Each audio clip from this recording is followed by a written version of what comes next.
Okay, it is 7:02, and I'm Maya Hasagawa, the chair of the DRB, and I'm calling the meeting to order.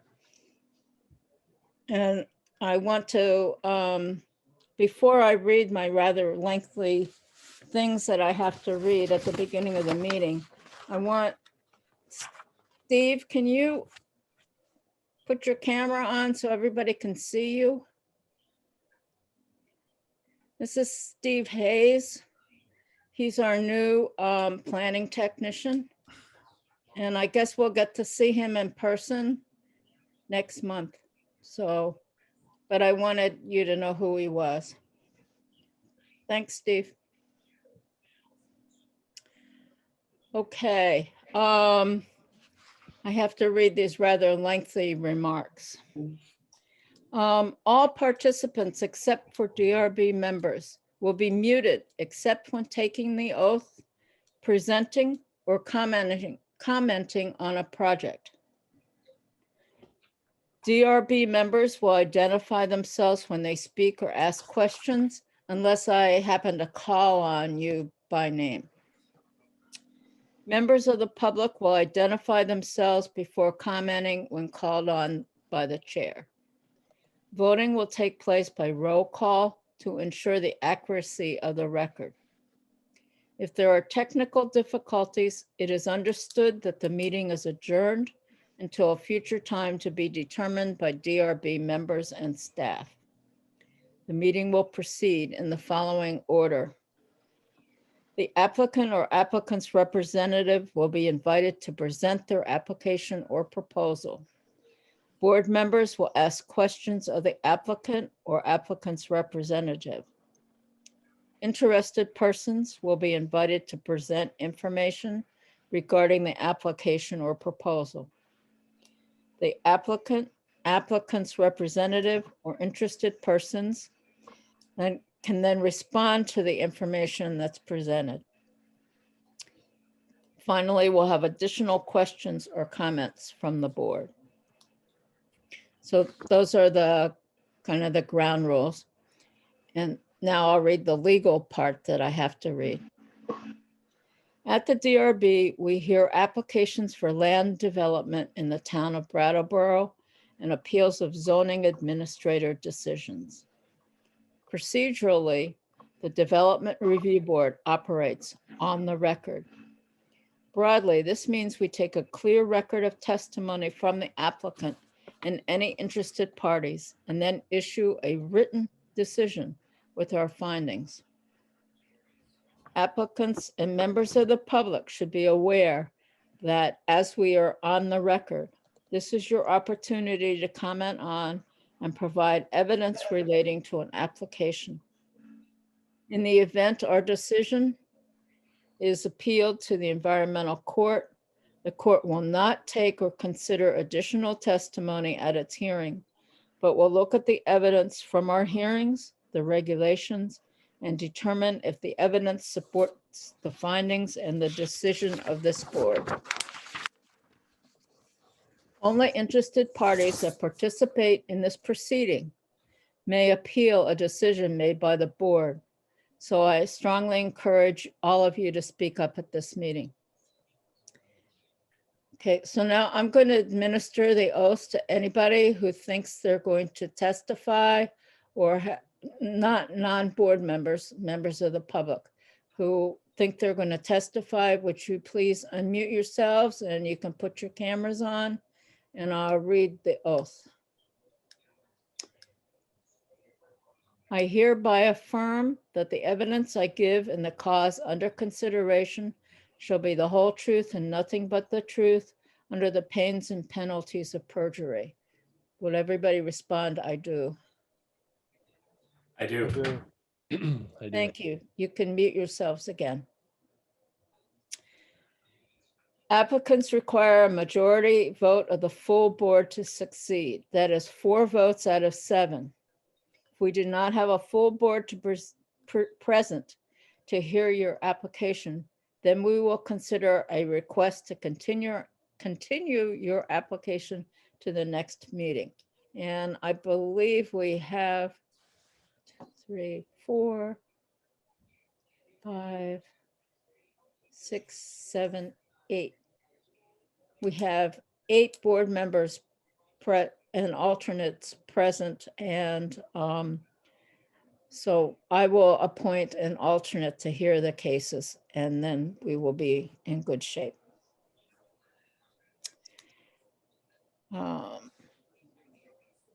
So you have to get at least 4 votes. After taking testimony, the board will close the public hearing and may vote on your application. The board will issue a written decision within 45 days of the close of the hearing. While we may vote on an application, it is the written decision that controls the timeline for appeal. It should be noted that the town of Brattleboro is a party with an interest in land development applications. The town does not have a special status before this board. Documents provided to the board by the town planning department, town attorney, or other town departments will be considered in exactly the same way as information from an applicant and all other interested parties. Okay, can I have a motion, please, to approve the minutes of May 19th? If you recall, that's the meeting at which we had conflict of interest training by Sue Fillion. Catherine. Catherine, you're on mute. Unmute. Sorry, I'm used to people muting me. I talk too much. Yeah, I move. Is there a second? I second. It's been moved and seconded that we adopt the minutes of May 19th. I'm going to poll everybody individually. Michael, Sure. Nora, Aye. John, Aye. who's next? Dan, Aye. Margaret, Abstain, I wasn't present. okay. Gary, Aye. Catherine. Oh, you I already voted. I did move, but I also have to abstain because I wasn't there either. Does that Okay. take away my move? No, so we're fine. Okay, And I vote yes. So that's 6 with 2 abstentions. Okay. All interested parties took the oath. Brian, was the meeting properly warned? Yes, it was. Okay, conflict of interest. Does anybody have a conflict of interest with any of the items on the agenda? Yes, John? Matt. Yeah, I will recuse myself from the Academy School application. Okay.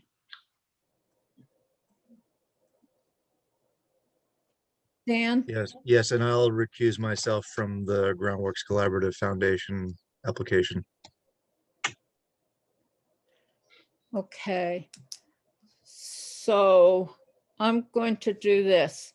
I'm going to appoint Gary to hear Groundworks. Okay, as the alternate. And let me make a note so I don't forget. And Zan, I'll appoint you as the alternate to hear the town of Brattleboro Whetstone one.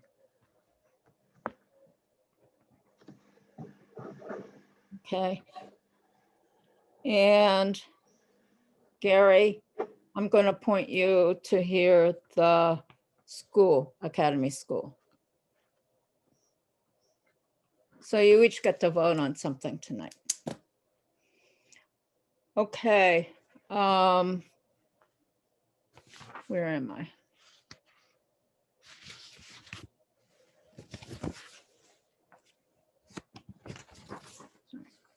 End up with too many pieces of paper. Okay, we'll hear the first case, 2021-50, Groundworks Collaborative Foundation. Request for site plan approval. Who is presenting? Would everybody except the people presenting mute themselves, please, except for the board? My, you should note that Jeremy Bouchard's application for a waiver on Carriage Hill won't be heard tonight, in case anybody from the public is here for that, and it will be continued. Oh, yes, Well, he sorry. has requested a continuance. Carriage Hill. Okay, so we'll vote on, can we vote on that in order, Brian? Sure, so long as people know that it won't be heard tonight. Okay, is there anybody here for that? Jeremy Bouchard's request? No, okay. So Groundworks, Right. Good evening. I'm Josh Davis. I'm Executive Director of Groundworks. I'm here with Sam from Duncan Vishneski. Hi, Sam, everyone. My name is Sam Beal. I'm an architect at Duncan Vishneski Architecture. okay. So Josh, And- do you want to start by explaining the kind of the project and the origins, and then I can explain some of the more of the details of the proposal? Sure. As you all, oops.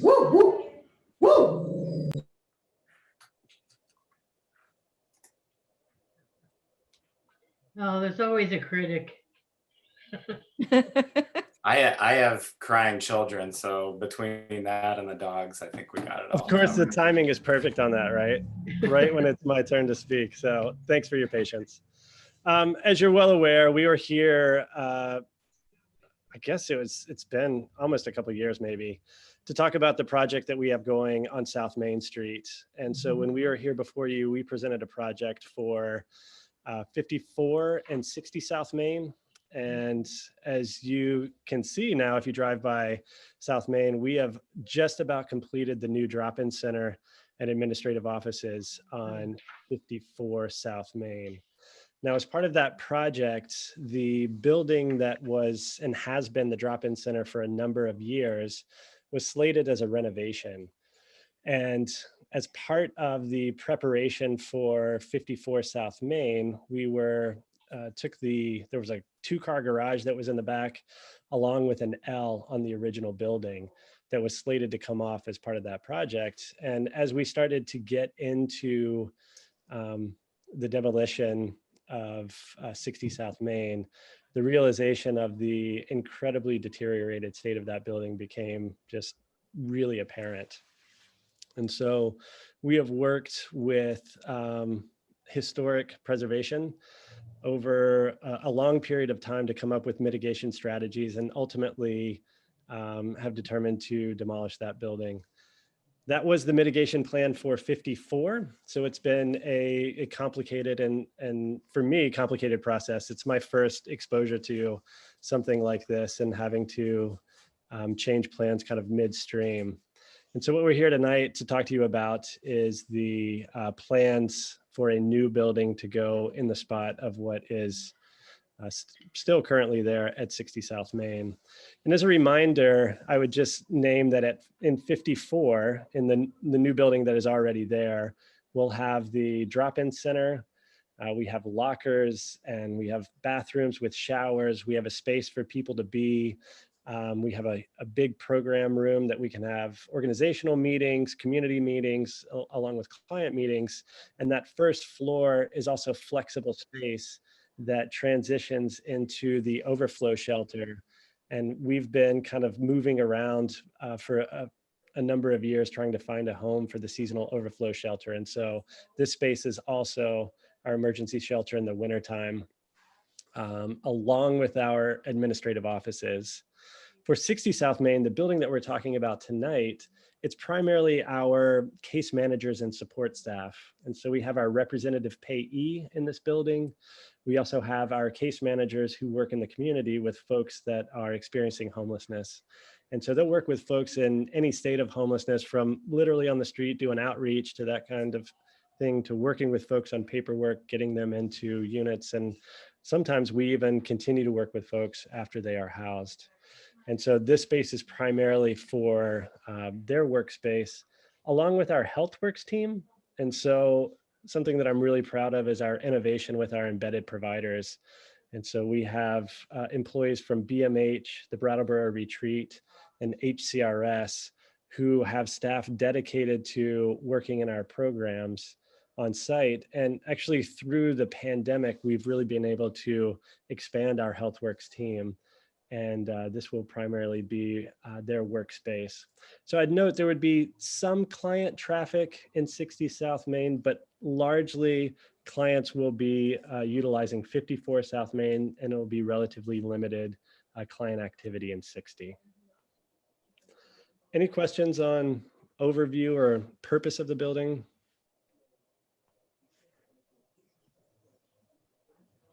Any board members have any questions?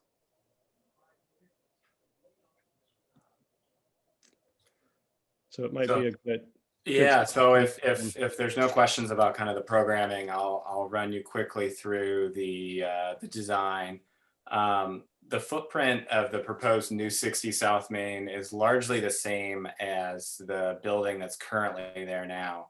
As Josh alluded to, we discovered as we were demolishing the rear L of the original building that in parts we found an 8x8 timber that the termites had basically eaten the whole thing. All you could really see was the outside. So there's a lot of things that we thought were sound that once we began the demolition, we discovered were not sound at all.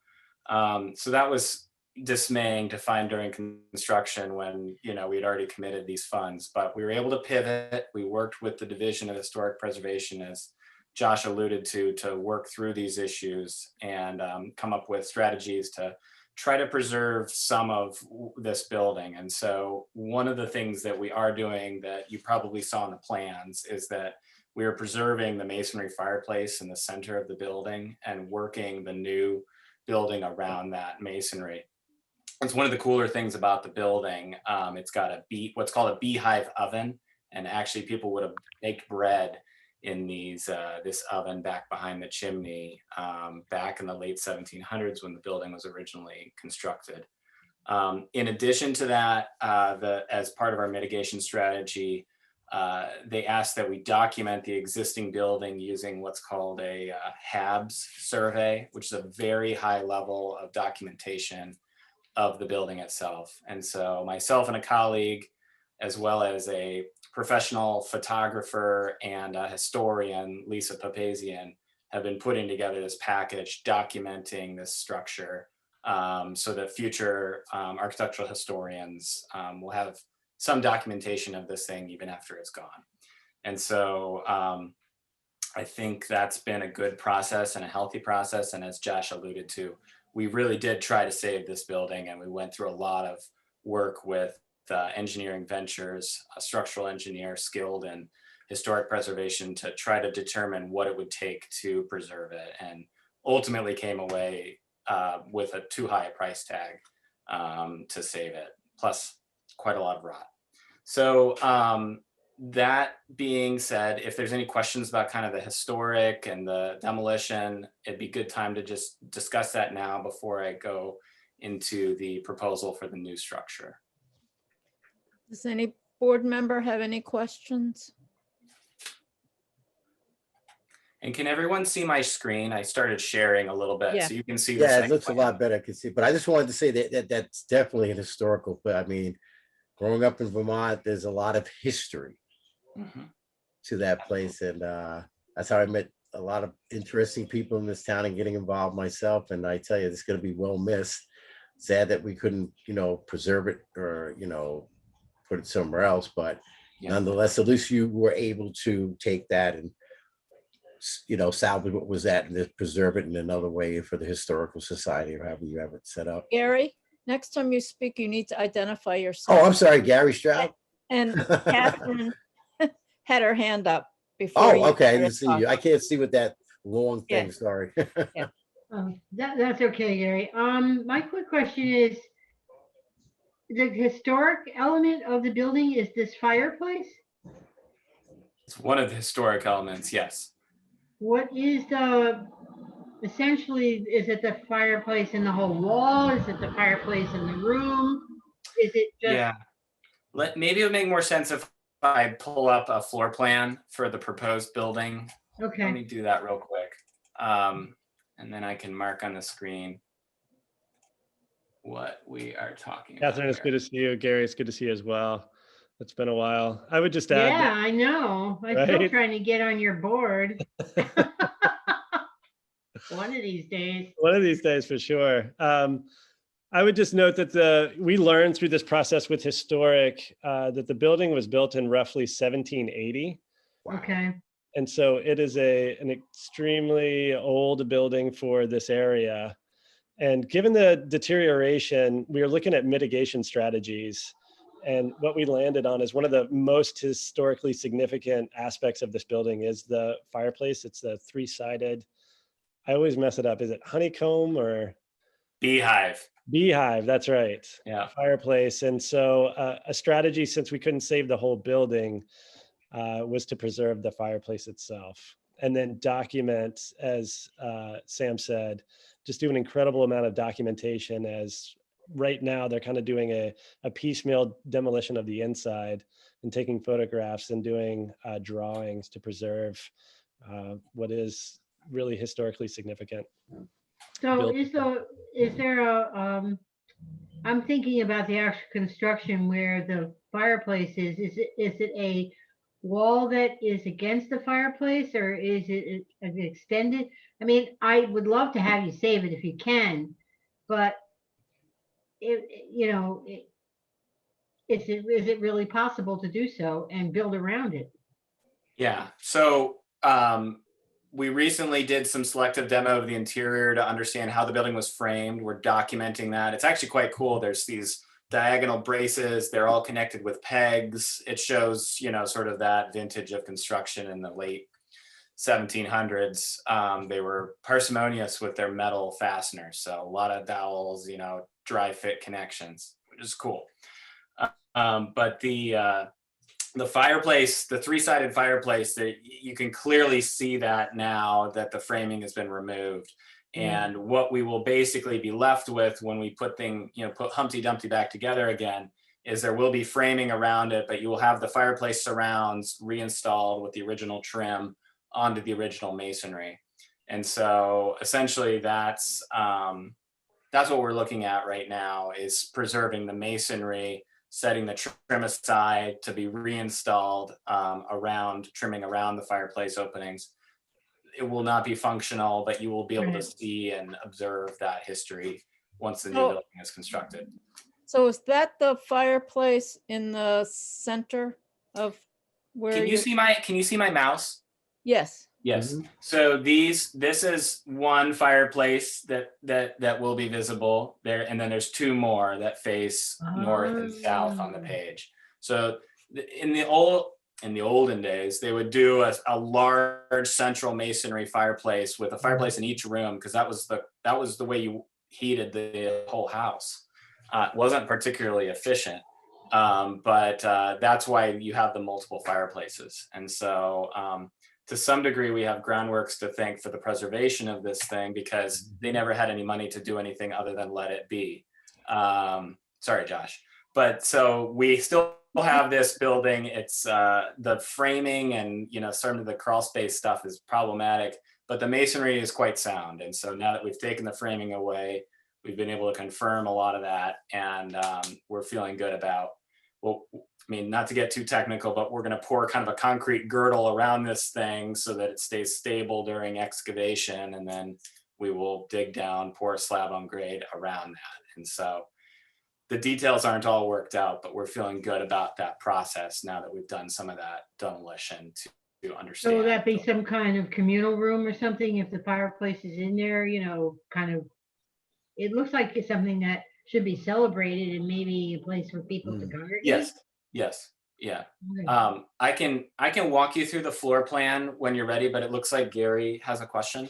Mhm. Gary, Yeah, hi, Gary. Sure. I just wanted to ask, I don't know if I could, my visualization is still intact.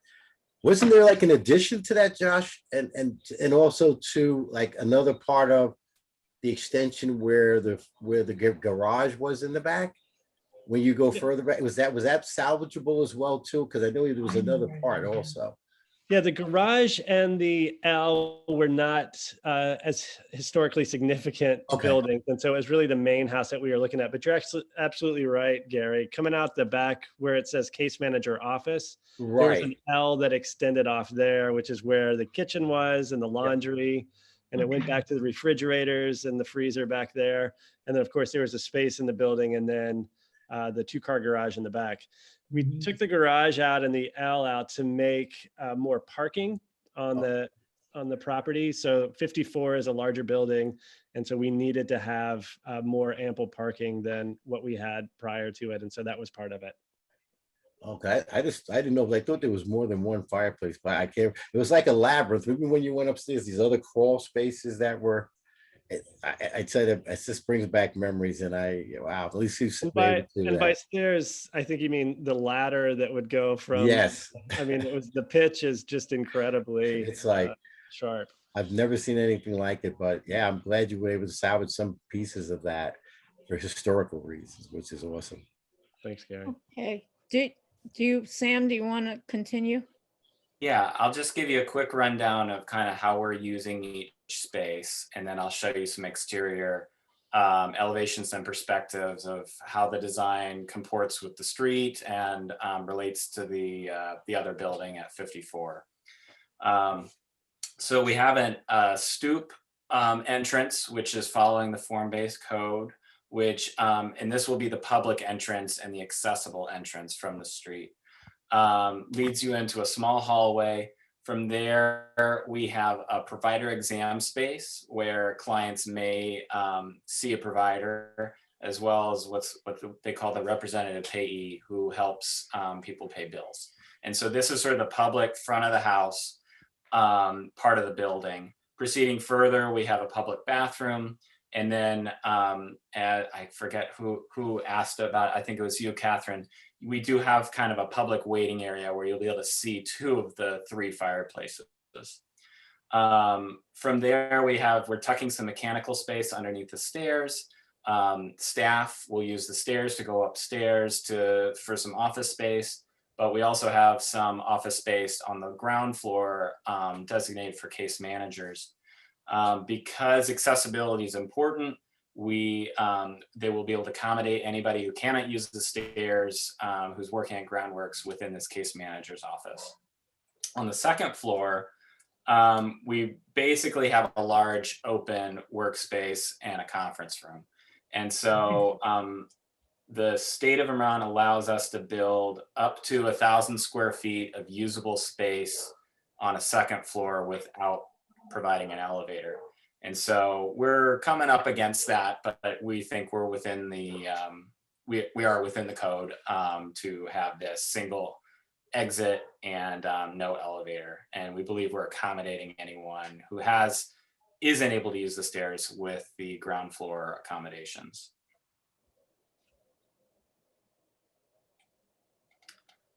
And unless there's any question about the floor plan, I'll go to the elevations and the 3D, which is a lot more interesting. I see a raised hand. Someone have a question? Yes, hi, this is Dan Handy. I will be abstaining from voting, but I And just. you can't ask any questions. or- Okay, fair enough. That's Thank fine. you. Okay. All right. I will pull up the elevations first then.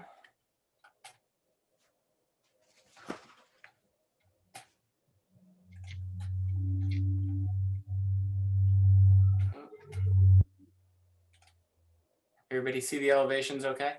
Mhm. Great. So And is everybody familiar with the new building driven by at one point or another? Yeah. Yes. Okay, thank you. So we are, with this new structure, we're trying to do a couple things. We want to make a complementary building to 54 without necessarily slavishly emulating it. So we have some details that are similar, but we also have some places where it departs. And so we're using a pitched roof design, whereas the other building is flat roofed. We're using the same windows with the same sizes, so that should give a similar vibe and feel to give us a campus feeling on this property. The porch detailing will also be the same. And so in terms of the volume and the massing of the building, we chose a salt box style roof form, in part to provide a more diminutive massing as it presents to the street. Is this, I don't mean to over explain things. Is everybody familiar with what a salt box, what that means? People are nodding. Someone's saying no. Okay, so a salt box is essentially a gabled roof, but one part of the gable goes down to the first floor. And so if you see here, the main gable comes down almost to the floor line on the back of the building. But because Josh needs mostly a full second floor, we've popped out a shed dormer about a foot beyond. And so that step back allows the massing of the building to appear more like a sort of 1.5 story structure, when in reality it is a 2-story structure. And so I think that's a little bit more apparent in the perspectives that I will pull up imminently.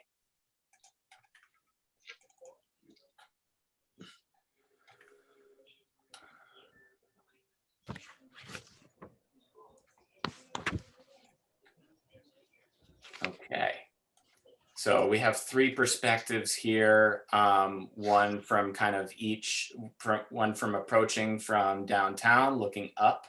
You can kind of see that the building, the dormer really doesn't present as a large volume from that perspective. Similarly, approaching from the southwest, approaching from the south going down into town, that dormer, because it steps back, you don't really register that as a full second floor.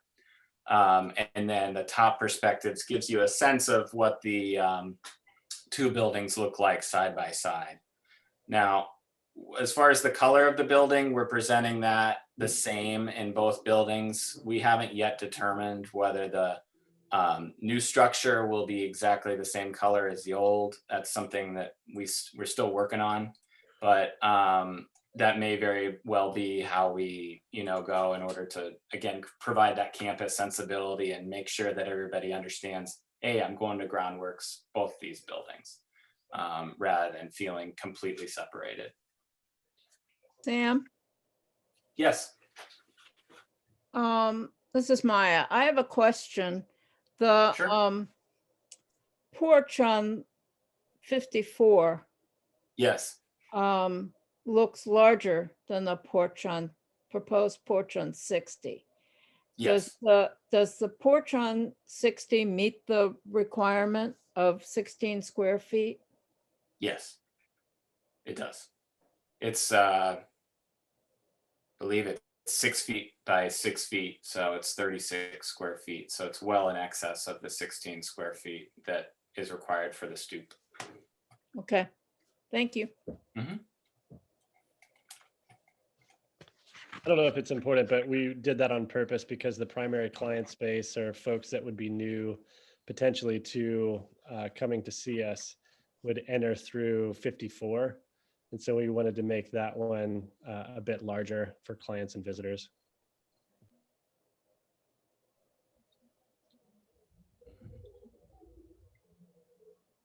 The 54 is the one on the left, as I'm looking at it. 54 Yes. is the existing building. Right, that's on The the new left, right? existing building. Right, and the one on the right-hand side is the smaller building that used to be the drop-in center, drop-in center previously. That's right. Okay. There's no connection other than the sidewalk between the two buildings, right? That's correct. Okay. The topography is such that, you know, the entrance to 60 will be, it's about 6 feet higher than the entrance into 54. It would have been very hard to connect the two buildings and have it be accessible. I'm trying to remember. It's been a long time since I was over there. Any members of the board have any other questions? So, well, Gary? go ahead. Oh, well, I was just gonna ask, is there we're not doing any site survey, we're not gonna go look at, 'cause I didn't know if Josh, if you had any way you could check out the building itself rather than the blueprint, just to see, you know, a little bit more aesthetic and how it looks on the inside as well as the outside. Because I've seen the outside street view, but I haven't been in the back to really see how things are set up. Which building are you talking about, Gary? The 61, the new one. Well, the new one is, the old one hasn't been demolished yet. So wait, this is but the 50 is the other one, right? I'm 54 is the new building. So Right, this is that's the one, 54 54. here. Yes. And you can go and take a look at that. It's there. 60 is, you know, Is okay, it's the gabled roof, and that's okay. I couldn't see because my I'm trying to zoom in here. The eyes aren't what they used to be. And Gary, if you want to come and check out the new building, we can work out a time. Absolutely. That'd be awesome. Are there It's any other beautiful. questions from the board? Michael? Michael, yes. I was looking at the plans here, and I haven't been able to notice as to whether in your parking, whether you had any accommodations for electric vehicle charging. yes, we do. And there's 2 chargers adjacent to 54. It's probably doesn't show up on the civil plan, but that was one of the conditions for the previously approved site plan. Okay, And I couldn't see it. provide that. I couldn't find it on the site plan at all, so. So Josh can plug in his Leaf or whatever he's driving these days. My Cadillac doesn't have a plug-in. I'm just kidding. But we do have actively staff that are using it right now. It's kind of exciting since we are spending a little time on 54. I just say that we're planning to open for clients on July 1. So we're kind of in the 11th hour here of getting everything ready and doing things like testing those chargers for cars is something that's happening right now. So yes, we do have those. They are there. They are functioning. And also bicycle accommodations, correct? This is Catherine. You have bicycle racks or bicycle, a lot of people are riding their bikes now, so. Absolutely. We don't have them installed yet. These are one of the 11th hour things that we're working on. We still have Okay. some of our landscaping and site work that is yet to Okay, happen. yeah. I figured you would, Josh. Speaking of landscaping, I noticed that you have no plan to replace the street tree that was removed. Yeah, so we would like to put 2 street trees in front of the new 60, but the neighboring property at 66 has a legacy vitreous clay line that runs diagonally across the 60 South Main property. And the civil engineer is recommending that we not plant a tree in that particular area right here in this green zone, which would make a lot of sense to have one there. They're worried that those roots will invade that line and create problems for the adjacent landowner. Brian has suggested that we could locate a tree on that neighboring property. I don't think we've had that conversation yet with the neighbor. And so, and I apologize that we hadn't initiated that yet, but if you could make that a condition of whatever the board decides, I think that's something that Josh and I can work on and try to locate a tree on that adjacent property at 66 to comply with the street tree provisions. Yeah, that was my question, basically. Maya, I have a Yes, question. Nora. So this is Nora. So on 60, as I recall, the existing front door was kind of more centered Yes. on the property. And so is all that sidewalk new? Yes. There is no existing sidewalk currently connecting to the old, and we're going to need to replace all the sidewalk in front of 60 South Main. Once the excavator is in there, the existing sidewalk's going to be chewed up. So we'll get a nice brand new sidewalk between 54 and 60 by the end of this, which I think will be very good for everybody, you know, on the street, as well as people using the building, who will a lot arrive on foot. So this building will be kind of more oriented to the street than the previous building? Where Yes. people coming in through the front door? That's right. Okay, thanks. We'll have a staff entrance in the back. And as you probably know, right now, the 60 South Main was oriented towards a side entrance. And we have two kind of quasi parking spots that sit in front of that building. And so I'm happy that we won't have that parking in the front. And we're really trying to do what we can to mitigate people from stopping on the downhill side of South Main as they're coming into the building. So now that we would have a large parking lot, we're wanting people to come in and turn around and drop off or come inside. Are there any other questions from members of the board? Are there any members of the public who want to comment?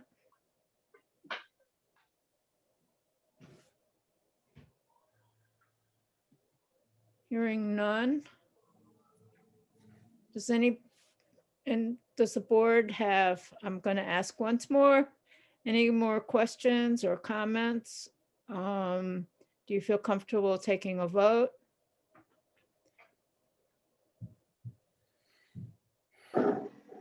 Okay. So I think we should make a condition that, an additional condition that Groundworks make an effort. In case it doesn't work out, I don't know that we want to require it, but make an effort to plant a street tree someplace in the neighborhood. We won't specify where. Does that make sense to everybody? Okay. Yes. Does that work for you, Sam and Josh? Seems reasonable to me, but it's Josh's money, so he should, he should weigh in. We love trees. We're happy to. And you know, I like the condition being open-ended and not requiring the permission from the abutting landowner, but we will definitely approach them as part of that plan. And if not there, maybe someplace else in the neighborhood or around the area someplace. Absolutely. It's just nice to replace a tree. So can I have a motion to approve the Groundworks proposal with the additional condition that they replace the street tree that's been taken down someplace and that they try to replace the street tree that's been taken down someplace in the neighborhood? I motion that we approve. I second. Well, Okay, it's been moved and seconded, and I'm going to call each person to vote so that we have a clear record. Catherine, Aye. Gary, aye. Michael, Aye. Nora, Aye. Margaret, Aye. John, Aye. and Maya. 6, 7. So your project has been approved, 7-0. And I hope we see the new building up soon. Yeah. Thank you so much. Us too. Thank you. Thank you. Thank you, Sam. Thank you, Josh. Thank you all. Good night. Gary. Night.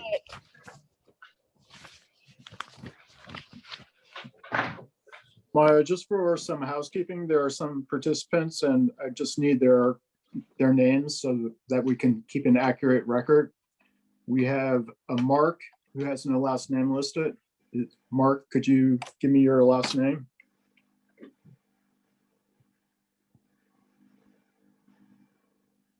And while we wait for Mark, we also have MT Home Folder. If you could identify yourself.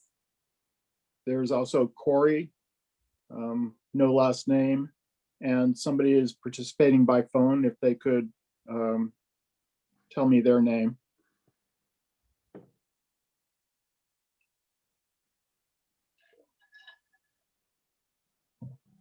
Also And- there, Brian Cleveland. And I think the following people have not taken the oath.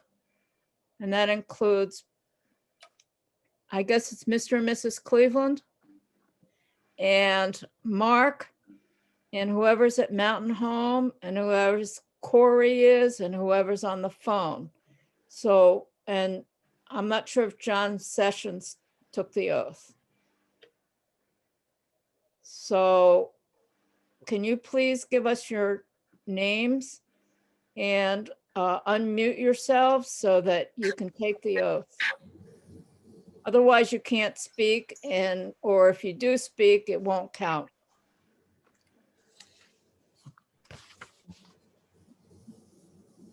Okay.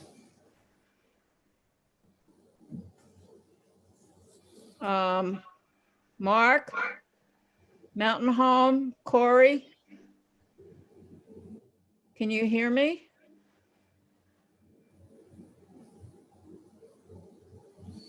And whoever's on the phone,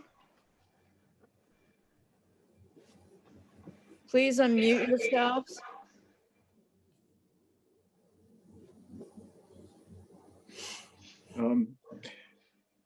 You can maybe just swear them in if they choose to participate further. And if they're unwilling to identify themselves on the recording, they could also give me their name in the chat box so their participation can be noted. Okay, Mr. Cleveland and Mr. Sessions. And is it Mrs. Cleveland? Yes. Yeah, Rebecca. if you will, I'm going to give you the oath and you can just say that you agree or you affirm. I hereby affirm that the evidence I give in the cause under consideration shall be the whole truth and nothing but the truth under the pains and penalties of perjury. I do. Thank you very much. Reaffirm. You can mute yourselves again until you get ready to speak.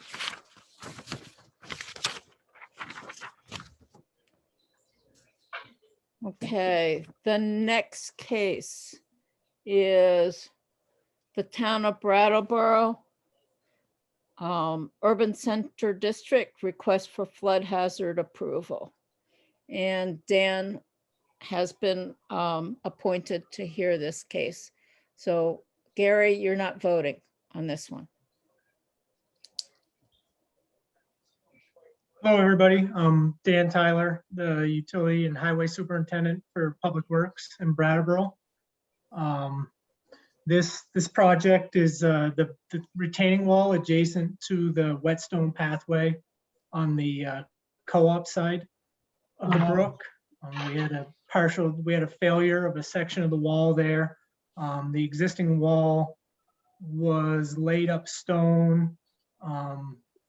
When they installed the bridge, the pedestrian bridge back in 2004, I believe, they replaced a section of that wall, the top half of the wall. The stone wall section under the new wall failed, fell into the brook. There's a large sinkhole behind it. So we received a emergency stabilization permit from the stream management engineer. We removed the pedestrian bridge and had a contractor install some concrete barrier in the brook to prevent further erosion of the the section of wall that's missing, and move forward with the design of a new wall with an engineer and contractor. And what we're proposing is a soldier pile wall. So essentially they'll drive steel piles to the appropriate depth, approximately 8 feet apart, and then install precast concrete panel between the piles. The face of the new wall would be the same as the face of the existing wall. It's not going to intrude into the brook at all. The reason for going with the soldier pile wall is because of the location and how the brook is channelized through there. Traditional construction with a concrete footing and concrete wall would involve much larger cofferdam and dewatering effort. And, to do that, we'd further have to channelize that brook and, risk damage downstream or to the other side in the event of a large storm. So this process will, limit the disruption in the stream. So currently we have an approved set of plans. We have an authorization from the stream engineer. And yeah, we're hoping to get to work in the next couple weeks to put it back together. The whetstone path area would ultimately be restored to the prior conditions, repaved and restamped with the brick pattern like it is now, and get the bridge back in there. Members of the board have any questions?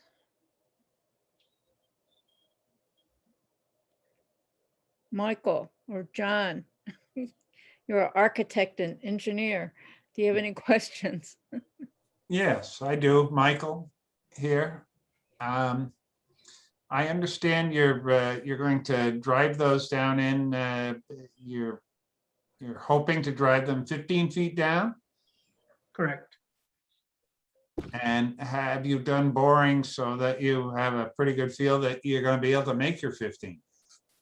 We have borings from when they did the original construction of the pedestrian bridge.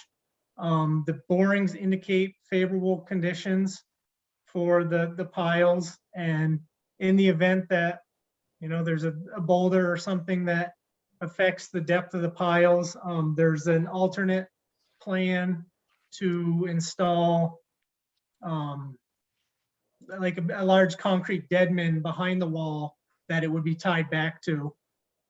Yeah, I saw that with like a 1/2-inch cable going to it. Correct. But the borings they look good. We feel pretty confident that we can drive the piles to that depth. And that dead man would be all buried. That's all underground. Correct. Yeah.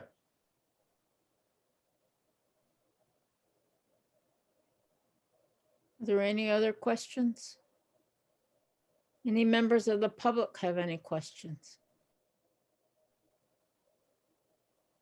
Quick question about the precast concrete panels. Is there a life expectancy on those panels that they would need to be replaced within a certain period of time? The life expectancy on the wall, the state of Washington DOT did a study on these soldier pile walls, and the life expectancy that they predicted was 75 years. So that's pretty consistent with a typical concrete wall. And just to note, the precast concrete panels will have a form liner on the brook side, so they'll appear like a cobbled, dry laid stone wall. I mean, they'll be tough to see because they'll be under the bridge, but they will be poured with a form liner.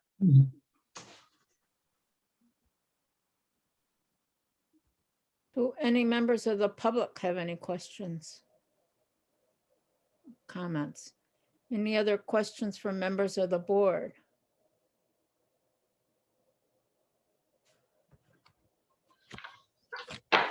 Any comments?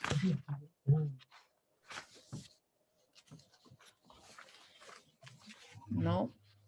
I have a motion to approve the town of Brattleboro's proposal to restore the whetstone, the wall at the whetstone. I so I move. so move.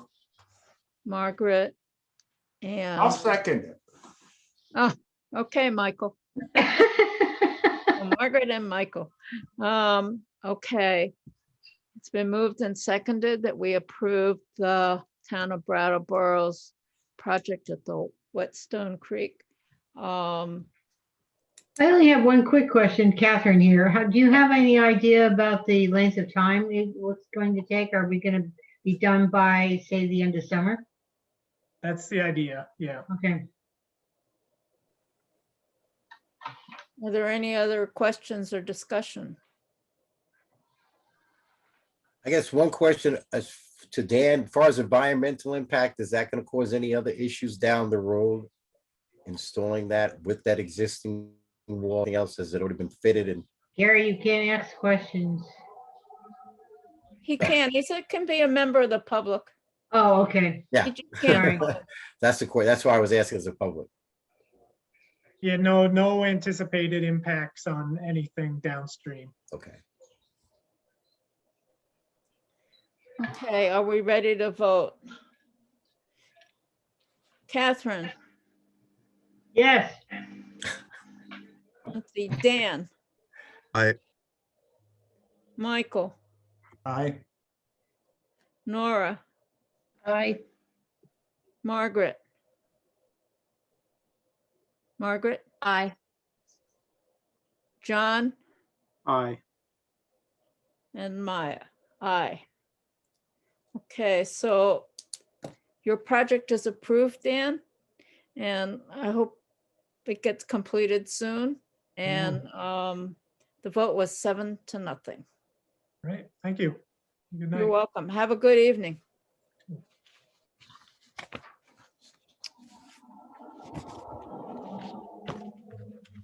Okay.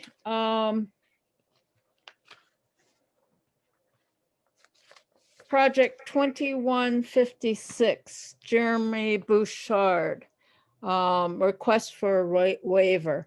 Mr. Bouchard has requested a continuance to July 21st. Can I have a motion to continue 2021-56 to July 21st? Motion. Gary, I haven't appointed you, so. Oh, sorry. So Gotta we get my actually, bearings straight. technically, we only have 6 people voting on this one. Gotcha. I so move. I'll second. Okay, it's been moved and seconded, and I will call the roll. Michael, Yes. Nora, Yes. Catherine, Yes. John, Yes. Margaret,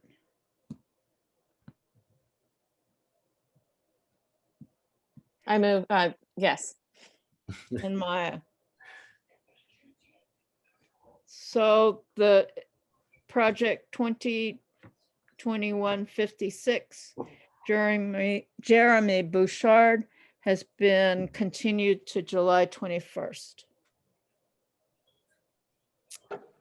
Okay.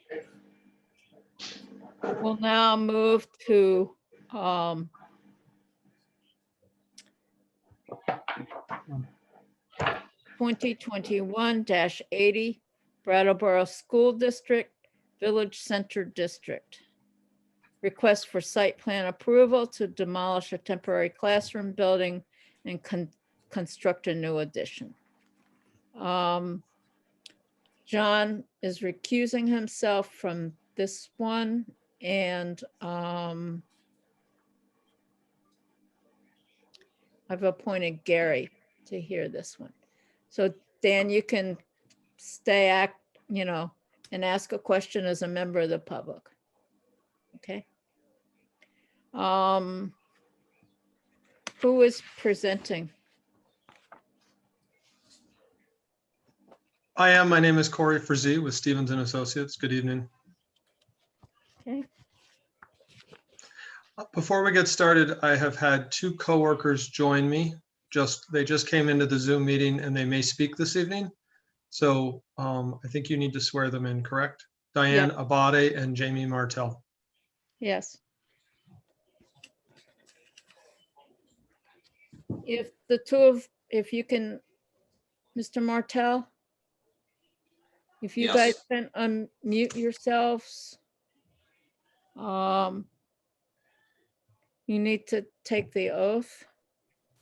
I hereby affirm that the evidence I give in the cause under consideration shall be the whole truth and nothing but the truth under the pains and penalties of perjury. Just say I do. I do. I do. Thank you. Okay. Thank you very much. So I'll try to give a 5 or 10 minute overview and then open it up for questions, okay? Thank you for having us tonight. Again, I'm Corey Frazee. I'm a civil engineer and a principal with Stevens and Associates, and we are excited to be working with the school district and the Academy School on an important addition project. We are doing the engineering and the architecture and the site design for this project. We're working with John Sessions, the assistant principal, who's here, along with Kelly Diaz, who wasn't able to attend this evening, who's the principal, along with other representatives of the school and the school board. And Diane Abate is the lead architect for the project, and she will speak to the architecture when we get to that point in the presentation. And Jamie Martell is also an engineer with us who's been working with me on the site design and the permitting. So I'd like to share my screen and give a quick overview. And I believe that's turned on, correct?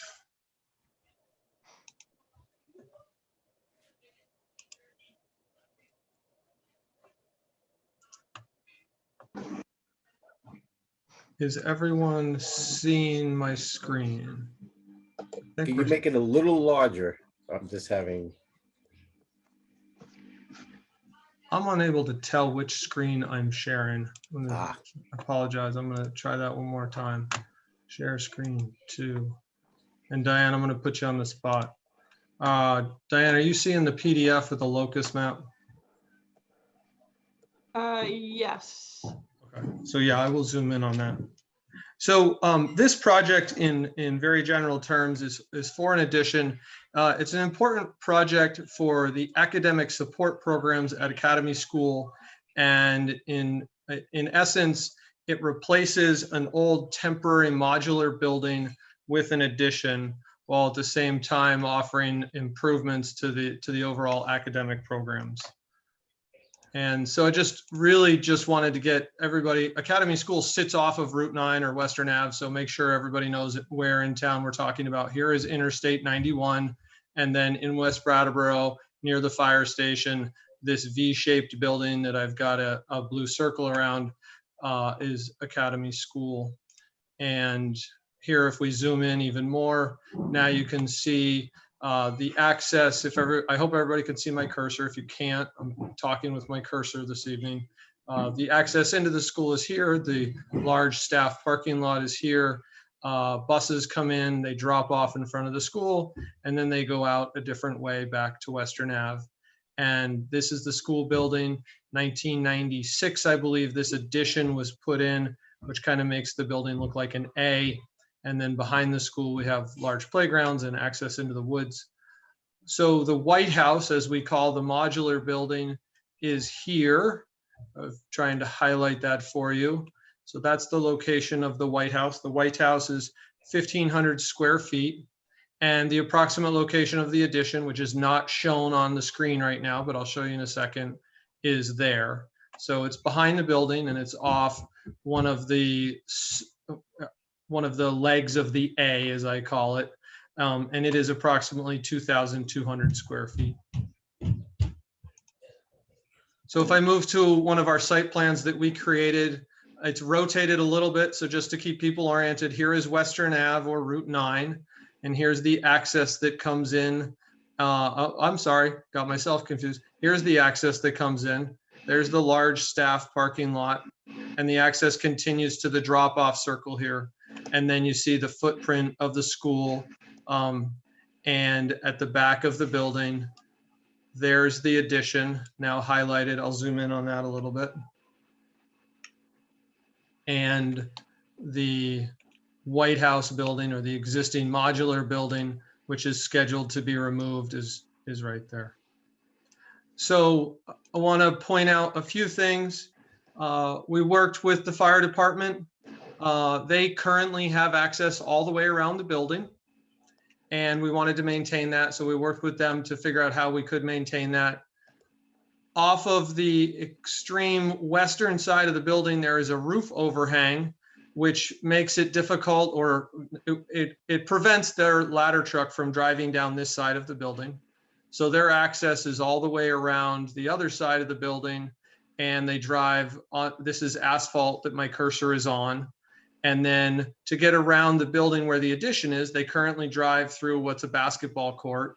And this hatched or honeycombed area is where we are going to add pervious pavers to maintain access for the fire truck around the addition, so that they can attack a fire from this side of the building by driving all the way around it. And I have correspondence with the fire chief, so we've worked through that. I mentioned we have no new impervious surfaces proposed for this project. And in fact, with the removal of the White House, there will be a slight reduction in impervious surfaces. I do specifically want to talk about some waivers that we are requesting this evening. This is a pre-existing building, obviously, and there is no increase in use or no change in use with this addition. Again, this is just a restructuring of the space and an improvement of the academic support areas in the school. And I will also mention that this is a community facility, and section 115 of the zoning bylaw allows for some flexibility, shall we say. I don't know what your terms are.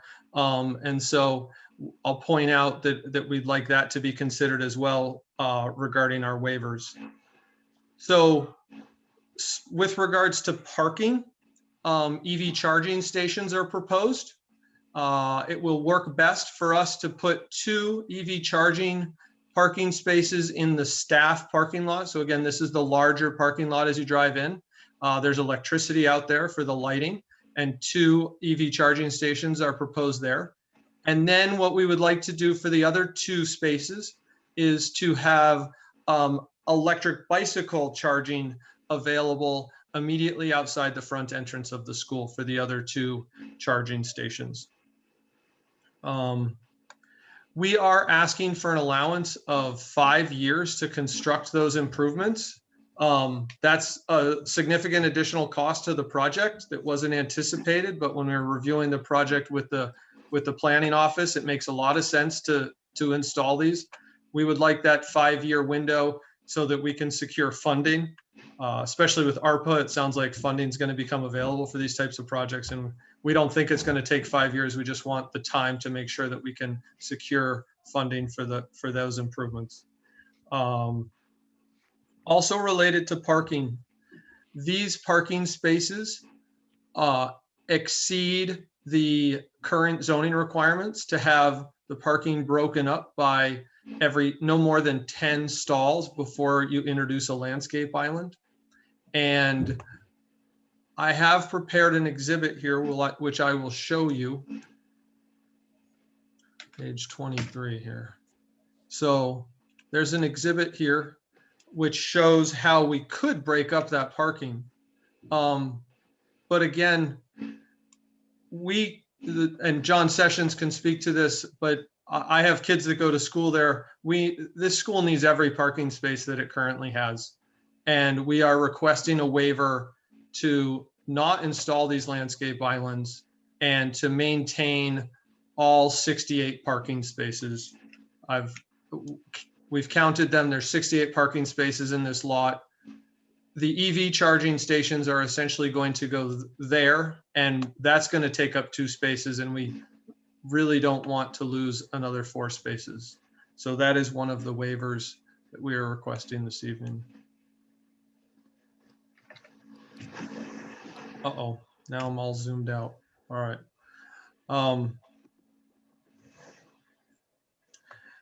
Landscaping is another aspect of the project that we are requesting some flexibility on.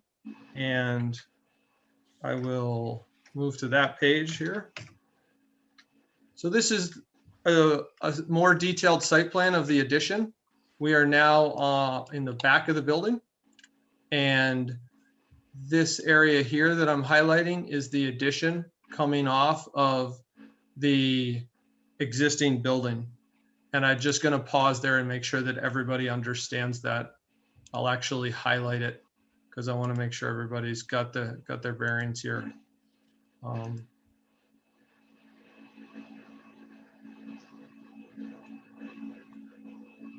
So that's the proposed addition. And I've kind of outlined it in red for you for easy reference. Does any DRB member have a question about the orientation or the location of the addition on the building? Great. So this is the existing building. There's an existing entry right here that's labeled, and you come out, and all of this right now is asphalt. And so the proposed addition is on the existing asphalt, hence there's no increase in impervious. And then this hatched area that kind of looks like a brick surface is, again, the pervious pavers that we will put around the addition to allow for fire truck access. Specific to landscaping, you can see that we're proposing plants and bushes around the addition. From a programming standpoint, we wanted to create a little bit of a buffer so that the kids that are out on the playground aren't going over and banging on the windows. And it also seemed like an appropriate place to improve the landscaping on the school grounds. But as most of you probably know, the campus is already heavily landscaped.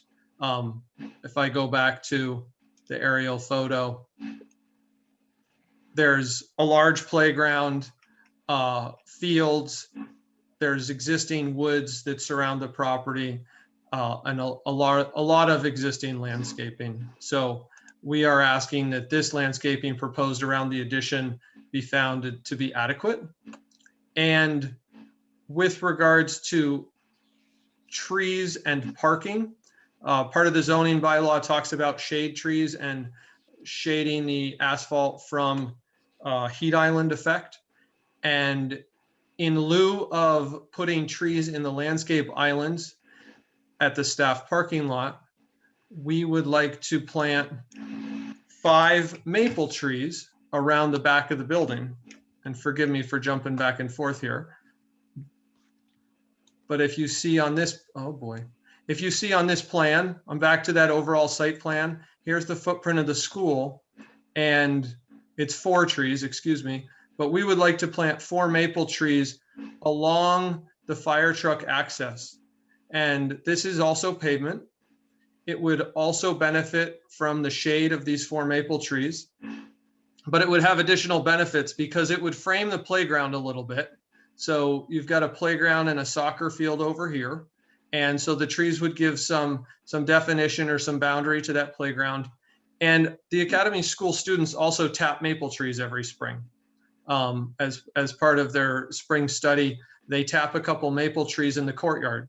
And so ultimately these maple trees would mature to the point where they could become a part of the school programming, and they would tap the maple trees and do maple sugaring. I think I'm almost done. I'm gonna go to the architecture pages and show you the elevations and floor plans. And Diane, if you have something that you want to add, I'll invite you to add to that. these are the elevations off the back of the building. And you can see, well, I'll highlight it again for you. So this is the new brick facade that's proposed. So the outside of the addition is proposed to be brick, which is consistent with the rest of the building. And you can see that the height of the addition is slightly less here than the height of the existing building. And if I scroll down, this gives you different elevations of the proposed building. And we have a floor plan here as well if we need to refer to it tonight as questions come up. Diane, do you have anything you want to add about the architecture of the building? Just pointing out the location of the exterior fixtures. You might want to just point those out. No. So we do have exterior lighting proposed on the addition here. And we can talk about that. They're fully downcast, night sky compliant lights. And there is one that's going to be replaced on the existing facade. It's not shown, it's approximately here, and it's going to be replaced with another night sky compliant light.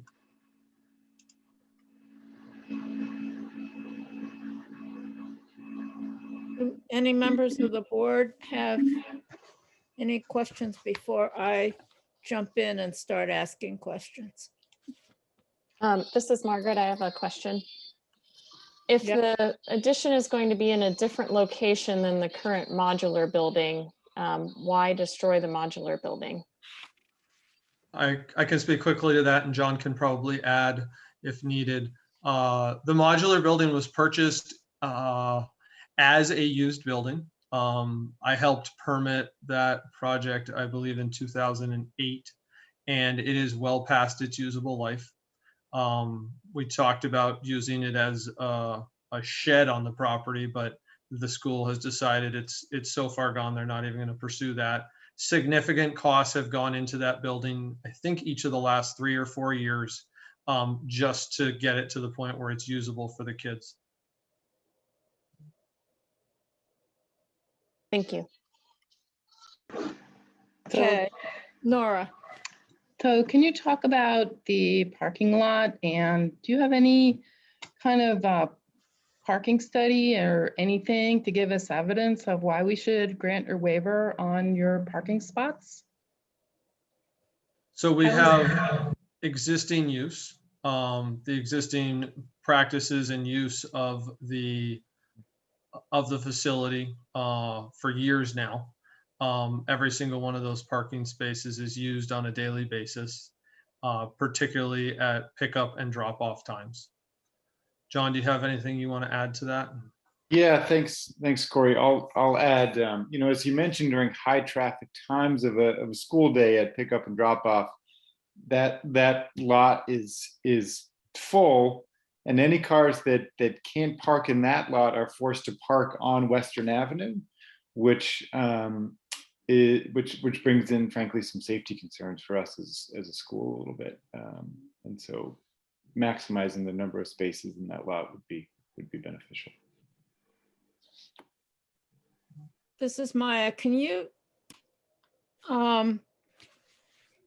tell me how many parking spaces you actually have in your application, Form D? You say that you have 93 total parking spaces and 90 employees. How many and then elsewhere, I believe it says 60 parking spaces. How many parking spaces do you have? I can clarify that. There are 6 spaces here on the northern side of the building at the end where a lot of staff park. There are 19 parking spaces here, of which 4 are handicap, and those are largely used by the staff as well. And then there are 68 here. So I'll be embarrassed if we didn't do our math right. I think that totals 93. The 60 that was referred to is likely only with regards to the staff lot, because that is the lot that we reviewed with the town planning office, and that the concern was raised about breaking up the landscape island. So I apologize if there was a typo somewhere else. No, I think your math is right. I'm not great at math either, but anyway. 68, 74, 93. Yeah, yep, that totals Yeah. up. Looks like Um, Michael has his hand up. Yeah. Michael? Yeah, I see that you're putting in 2 EV charging stations there. As I understand it, we kind of like to have I believe Brian might be able to help me out with this one, but I thought it was something like one charging station for every 20 spaces. That's right. That's what we discussed. And so we started with, we need to do 4 charging stations. And we are proposing to have 2 of those be electrical bicycles. John, I believe there's We're calling the bicycle stations charging stations. Yes. All right. I just, it seems 2 for vehicles, for cars might be a little small. Teachers tend to be examples for the kids and everything, and they try to get ahead of the stream as far as environmental issues, I've noticed. And restricting it to having just 2 charging stations in your for cars in your whole lot that you can, because the bicycle stations would obviously only be used in not in the winter per se. It just it seems like we're shying away from things a little bit here. Interestingly enough, the Kelly Diaz, the principal, did a survey of the staff 2 years ago, I believe, about the need of EV charging stations, and not one staff person replied to the survey that they were interested in that or had a need for that. However, I believe there's a couple staff people that are using electric bikes. Is that right, John? That is correct.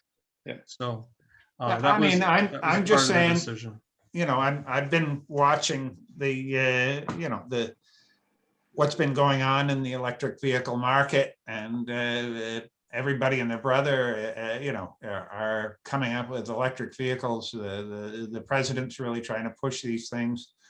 The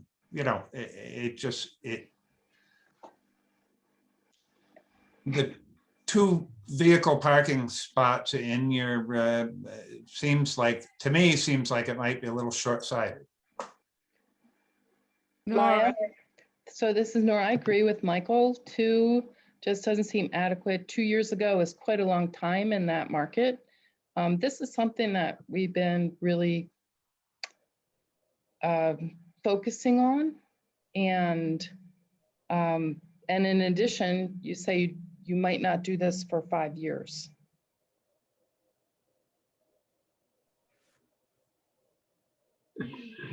And that, to be honest, might be a problem.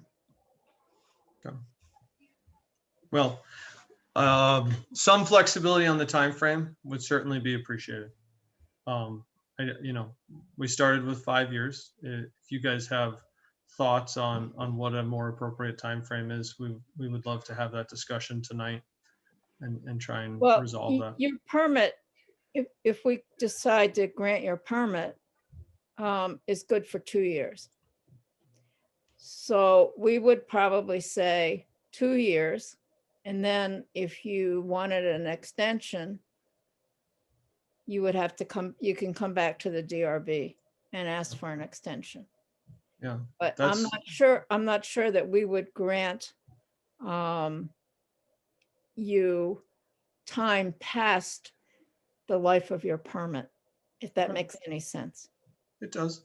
And that, John, you jump in here, but I think we don't want to get hung up on that item. So that sounds acceptable. Yeah, Yeah, I agree.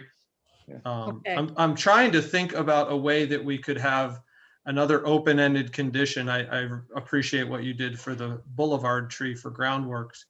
You know, if the need arises to put more EV charging stations in, I agree with the trends that you're speaking to. We're just really strapped for parking spaces, and so we're trying to find a balance in that.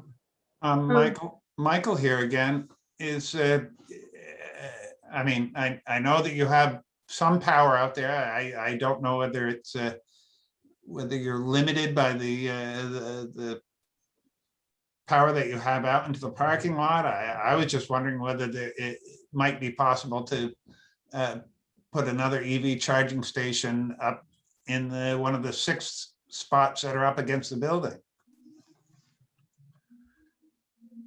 Perhaps. I'm not familiar with how the power would get out of the building there. I do know that the transformer for the school is right here. Okay. So even, I think we'll just be able to pull it off of the site lighting, but even if we had to come back to the transformer, you can see it's in close proximity. Is there a particular reason that we would put it where the 6 spaces are? Oh, I just didn't know Okay. why we were limiting it to 2. That's all. I was Gotcha. trying to come up with a reason. Yeah. It was, this discussion about losing parking spaces was the biggest challenge around the zoning permit. So we would very much like to close the loop with you folks tonight and find resolution to these concerns. Well, I mean, even if you had,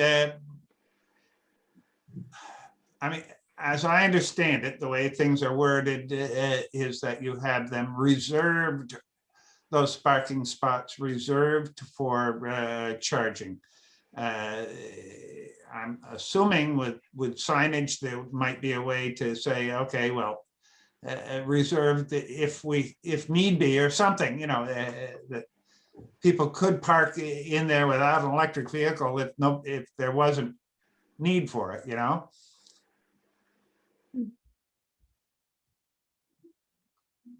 Dan, did you have a question? Yes, Dan Handy here. I won't be voting, but just a question about the accessibility to the public for the charging stations. I'm not sure if this has been clarified, but I'm just curious if they will be publicized as where they're located for the car and the bike charging locations. So I don't. Actually, Dan, you are voting. Oh, I'm sorry. Okay, That's excellent. okay. Sorry, I might have misheard you earlier. Okay. Yeah, so as you know, you probably know the Tesla stations and so forth are publicized, and I was just wondering if people would be able to see these on Google Maps or something like that. I don't know that we can stop them from showing it on Google Maps, but the intent would not be to publicize these. You know, it is school property, and this was another concern that came up was, you know, you're introducing the public onto school property. Having said that, they don't stop people from going on the playgrounds, and I don't think that there's no plan to prevent the public from using the EV charging stations should they. Would they be pay stations? No, and I believe I don't know a lot about the funding, but I think the funding doesn't allow you to have the pay stations. So if there are 4 stations, that could possibly be a draw on the school budget should the public be regularly using them without paying. That is also true. Catherine here. What about the parking that is on the other side, you know, where the handicap parking is? Is there any chance of putting a charging station in that area? There is. The parking needs are not limited to one area of the property or another. Right. It's the total of the 93 spaces that is needed. So we could look at other locations for the EV charging stations, but that's not going to solve the fact that we really can't afford to give up any parking spaces. I will add to that John, from my observation, 9 years, I've had kids going there for the last 9 years. These parking spaces are the ones that are most desirable for the staff. So I don't think we'd be inclined to introduce an EV charging station there. This would be the best, the preferred location for the school to install EV charging stations. That's correct. Yeah, I would agree with that. This is Maya. I have another question. The parking spaces. Are they used by groups other than the school? I'm thinking about the fire department, which is right off the picture, and this parking lot is right behind the Congregational Church, if I'm remembering correctly. You are. Thank you for bringing that up. So is it shared yes. parking? Yes. I meant to mention that, so thank you. This lot in particular is shared with both the fire department on occasion and the Congregational Church. So loss of the spaces could affect adjacent property. Yes.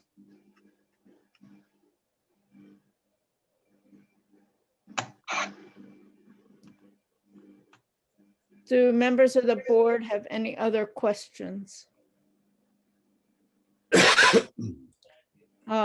Members of the public. Is there anybody in the public that wishes to speak? Mr. Cleveland.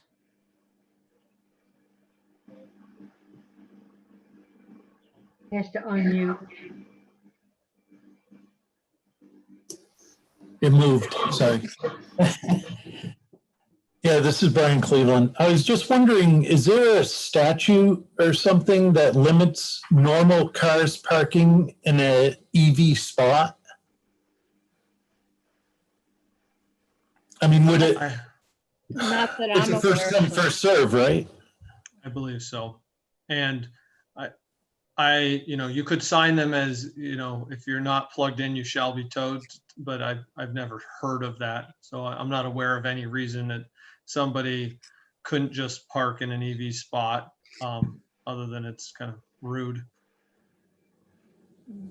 Well, I mean, I was working on the thing, if you take up 4 spots and you need those 4 spots, and an electric car isn't there all day, does it make sense to park there? I mean, right. I think so.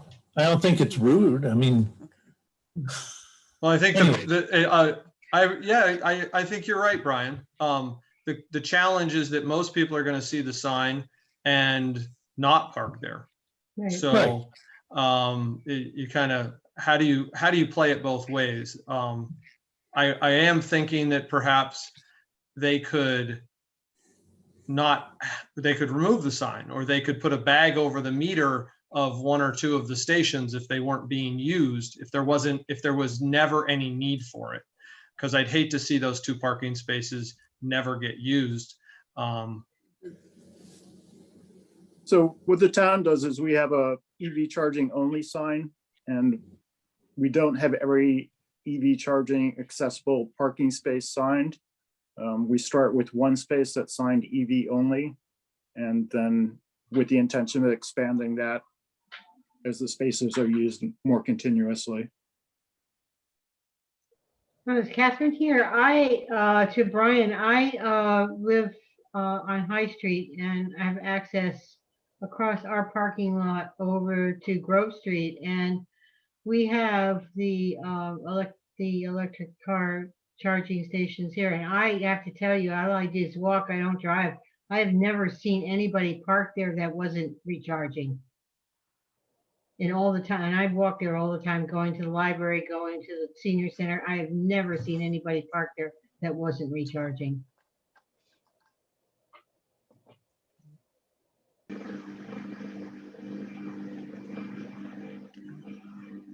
Mr. Cleveland, do you have any other comments or questions? I guess not. Thank you. Thank you, Brian. It's good to see you Any guys. other members of the public have questions or comments? Hello, can anyone hear me? My name is Mark Tessitore. I'm sorry, this is my first time. Did you get sworn in? No, he didn't. I'm a member of the public. No, he needs to you did sign not in. get Sworn in. You have to, if Oh. you're going to give testimony, I have to swear you in. Okay, certainly.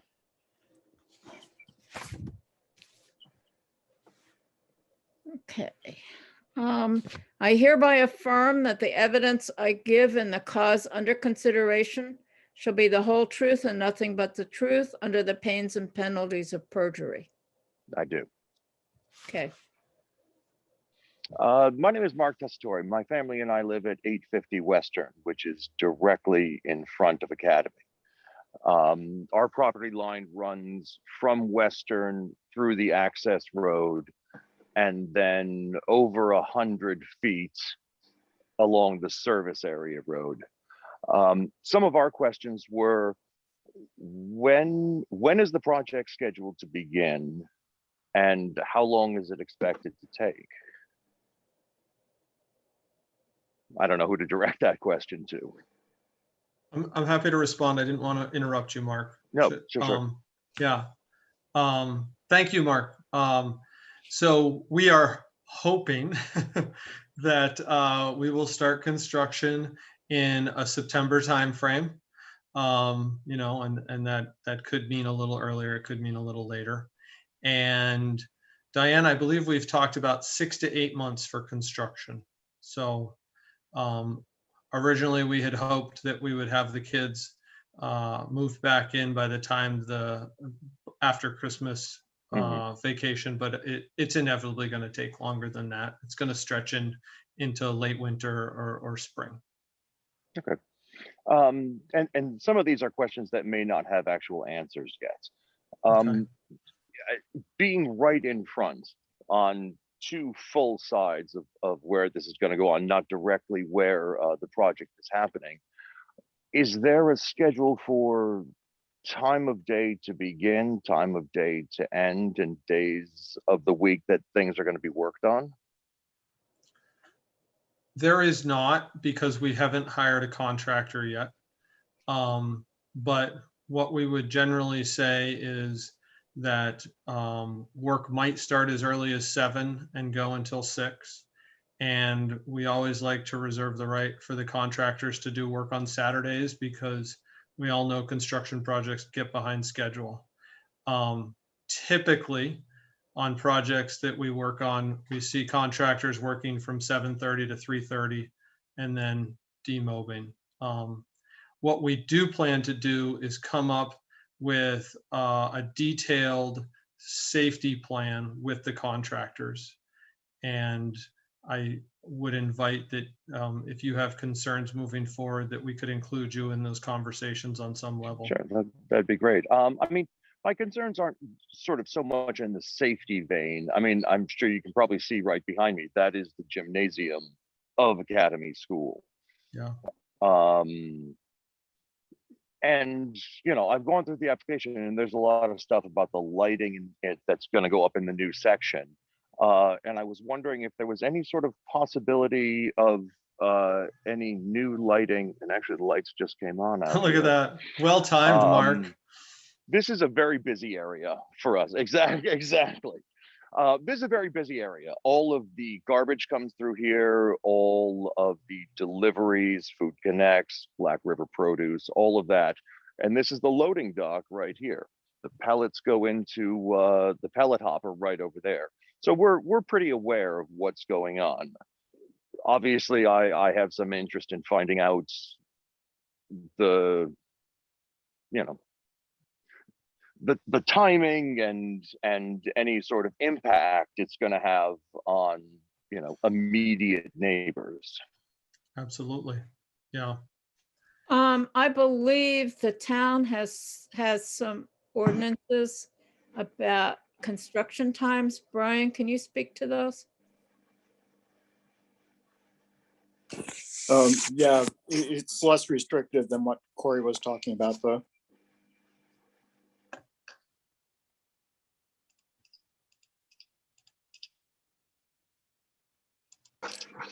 If I recall correctly, they can start at 7 a.m.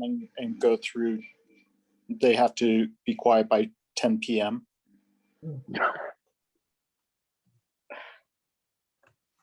That's a long day.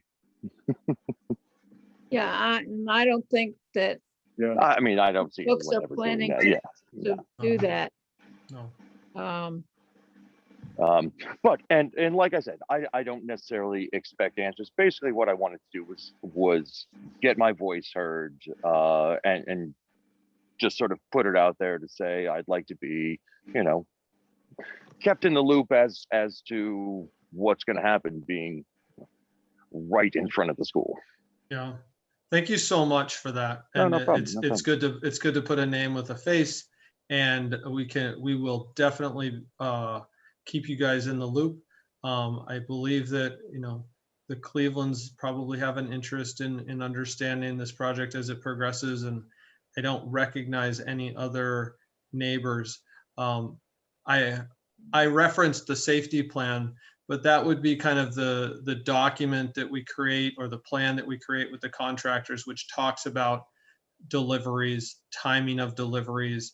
And that's the big thing that I think is going to impact you folks, because I've referenced the overhang on the other side of the building. So when there are construction deliveries, it's going to go down that access road, because that's the only way we can get around to the backside where the Exactly. addition is. And I mean, honestly, I'm looking at it right now, when we'll probably have to trim some of my pine trees back a little bit, because if you've got a decent sized truck going through that, I mean, that's fine. I don't care. But yeah, you're right. Okay. Thank you, Mark. No, thank you. There any other comments from the public? Any other questions? Any other questions from the board? I have one more question. As far as snow removal goes, have the existing catch basins been inspected? And do we know whether they function? Thank you for asking an engineering question. I'm going to go to that page and reshare my site plan, because they have been inspected and we are replacing a couple of them. But I'll point you to what we're doing.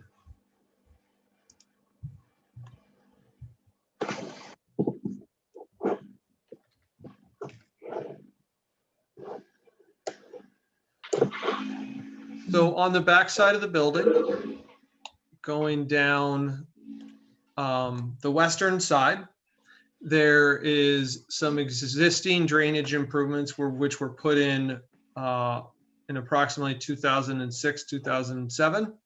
And so those are in good shape. This existing manhole has been inspected. It has several pipes coming in and out of it. We don't have it scheduled for replacement, but it's something that we are continuing to look at, because I think that with the new, we have to core into the manhole or create a new hole in the manhole. And I think that that's going to be the point where it's going to get replaced. So from a budget standpoint, we're trying not to replace it, but I think that's going to end up getting replaced. And the drain line currently goes under the building. If you see the line with the D in it right here, I'm sorry, it would go under the addition. It doesn't go under the building right now, but it would go under the addition. So we are replacing that pipe.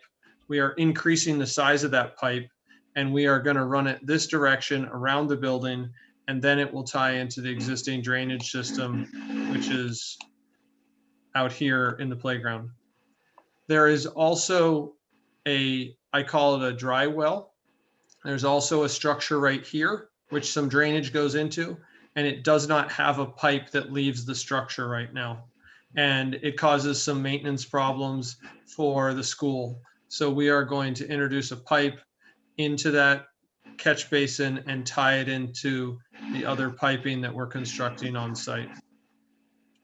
So there are some drainage improvements. I worked on the drainage improvements in the front of the school in 2009, and I feel like those are still functioning adequately.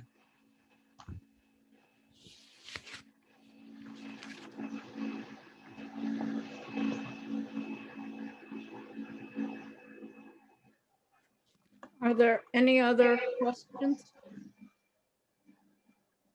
Or anything else from the board?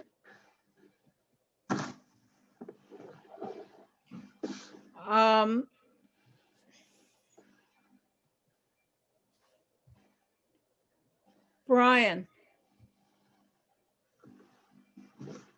Brian? Yes. I think I would like to have a board discussion on the project, on what we've learned before we vote. Do we have to go into whatchamacallit session? Or can we just ask everybody to mute themselves except for us? Well, it's not really executive session if people just mute themselves, and we haven't set up a separate room for discussions, so we could do that on another day and we can schedule it as soon as possible. Otherwise, it would just be an open discussion. Right. I can speak on behalf of the school representatives and Stevens and Associates that we will be quiet and just listen. No, that's still not executive session. It's not executive session. It's, what do you call it? What's the term? Nora, help me. Open? What? An It's not open? It's the session where we usually go into another room. Yeah, It's I'd not a like, closed, not a closed door session. I'd actually like Maya, I would like an executive session. I agree. Okay, so guess we should adjourn to a time that we would set to discuss and to vote.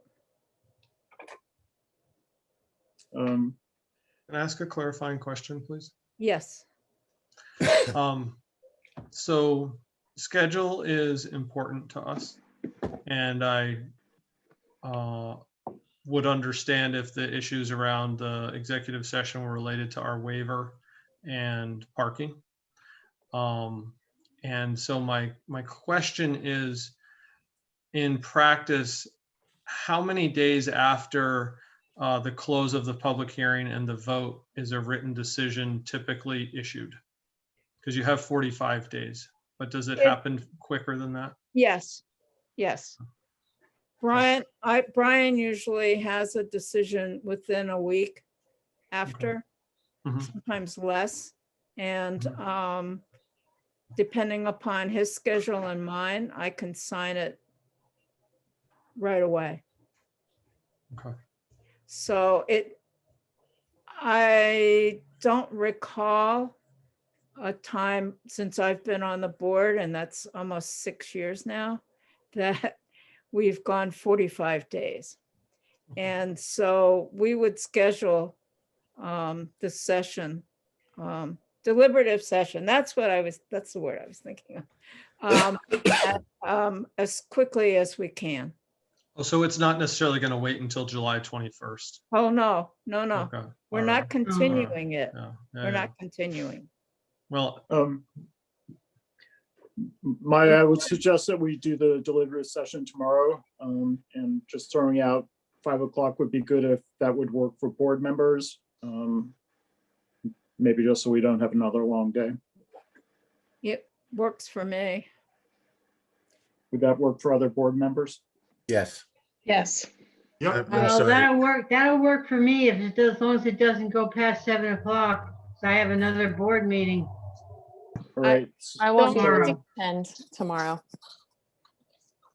I don't think it'll go past 7. I don't think Okay, it'll go past 6. Well, I hope not, because I still have to eat something before my next board Yeah. meeting. Yeah. No, we'll, if we do it at 5, we'll be expeditious about it. Okay, that's fine with me. Margaret, And does that So- work for you? So Maya, I won't be able to attend tomorrow. I'm happy to give my thoughts in writing in an email, Okay. if it is in relation to the parking spots. Okay. And we can still vote without you. Okay. We'll have 4 out of 6. would And be I would only be able to attend at 5:30 myself, just as a note. You mentioned 5 o'clock, correct? 5:30 yes. for everybody. Yeah, 5:30 is good. We can plan to meet from 5:30 to 6:30. Great, thanks. Okay. that- So I'll circulate a link for the deliberative session tomorrow. It'll be at 5:30, and during that session, we'll draft the final decision, and then that can be circulated to anybody who is not at that deliberative session, so they can review it and vote for or against it. Okay. So does that then work should I for- expect to review it and vote or not vote? You can Uh, review it and vote. Okay. Yes. Since you're going to go into deliberative session, can I just poll the board if there's anything that you'd like me to speak further to? The items that came up today were snow removal, drainage piping, exterior lighting.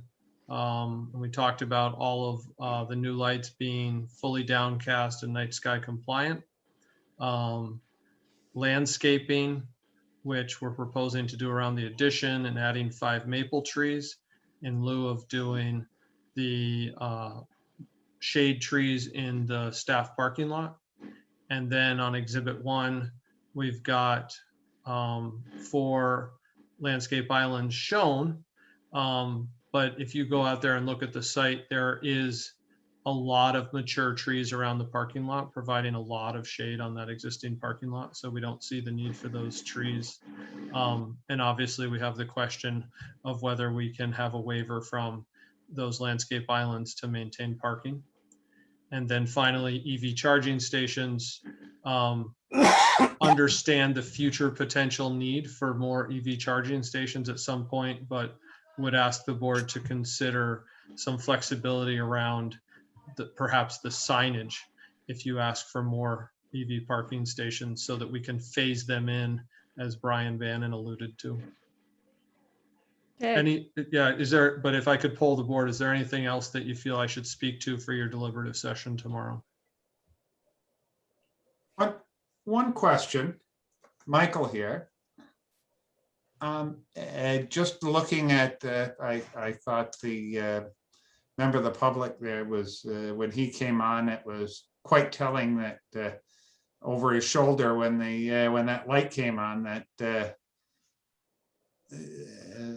that must be annoying to live with, having that bright light in their backyard. Is there any possibility that that might get changed into a downward facing light? Well, it hasn't come up until tonight, but I see that as a reasonable request.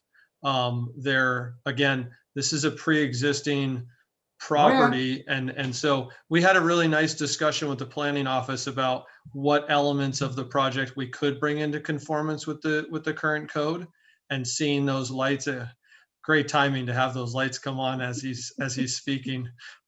So I again think that that's a reasonable request. Okay. Dan? Yes, hi, Dan Handy again here. My question is along the lines of Margaret's earlier question about the modular location. And generally, if you could give us an idea of the context here, if this particular location for this square footage was, compared with other alternatives, including the location of the existing modular, or, that would get you the same square footage and the same effect. I'm just curious if you could point out on the master plan what those alternatives might have been, if any. Yes, absolutely. Our job number for this edition is 2016. We did a very comprehensive feasibility study that took a couple years, and we explored many alternatives. And Diane, I'm probably going to need some help here with, why the increase in square footage. But the highlights are that we looked at a couple different locations for this new space. The fact that the students have to go outside in order to get into the modular classroom has many, I guess, it impacts the school operation in many ways. And the two that resonate with me the most are that they have to be supervised because they're leaving the school. And these are also the children that are in the need of academic support. And it's not convenient. They have to wear their raincoats if it's raining. So having the addition connected was a driver, and that limited the location and the choices for where we put it because it needed to be connected to the building. This is the end of the kindergarten and the younger kids wing of the school. So those children in need of academic support will have the least distance to walk to get into these, to get this help. So that's really key. And then Diane, maybe you could speak briefly to the increase in square footage. I know that we had some really tight spaces, but maybe you could elaborate on that. Yeah, so on the increase on square footage, currently the functions that are going on in this temporary building, they're already crowded. In addition, we're taking a classroom inside the building and creating smaller classroom or smaller meeting rooms for students. Right now, they have about 7 different functions happening in a single classroom for special ed services. And it simply doesn't fit.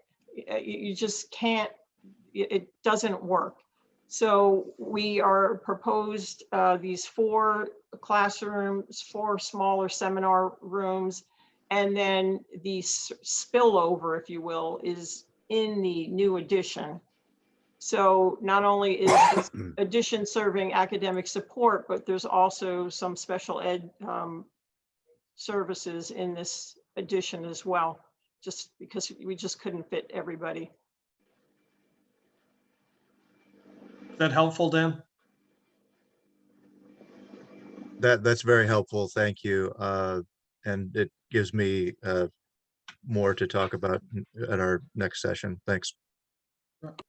And are the modifications for the interior classroom included in that budget? Yes. And I was remiss not to mention them earlier. They're limited to interior renovations. And so I apologize. Laura? No, I'm good. Well, thank you very much for the opportunity to present tonight, and appreciate your questions. Thank you very much, and we'll be in touch as quickly as we can. Appreciate that too. Okay. Thank you. If the board will stay on, we have some administrative business.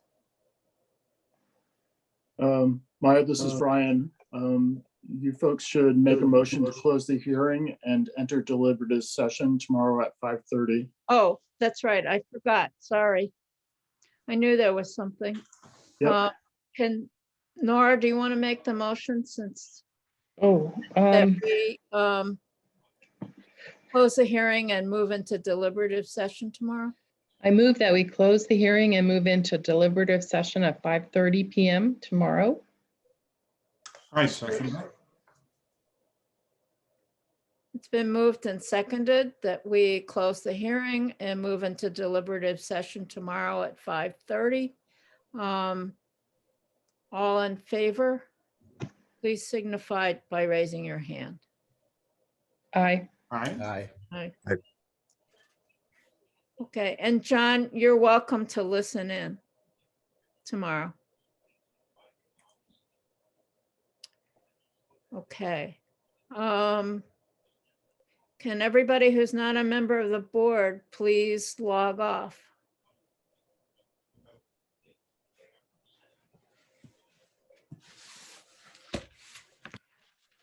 Okay, the business that we have to discuss. Mark's still is- on. Yeah, there's a Mark.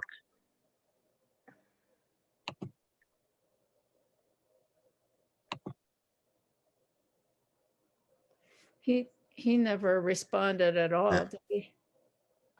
It's still a public session, so it Yeah, really shouldn't matter that's if somebody fine. is on. I just didn't want everybody to have to hang around while we discuss what's going to happen in July, because the governor's emergency order has been lifted, so we can meet in person. Yay! At the select board room. So there are a couple of considerations. One is there is going to be some capacity to do a hybrid meeting. So I don't know whether that would be more convenient for some people like Margaret. And some people who may have health concerns to continue to log on remotely. And so we can, I just want everybody to know we can do that, although I think it's important that as many of us as possible actually come and meet in person.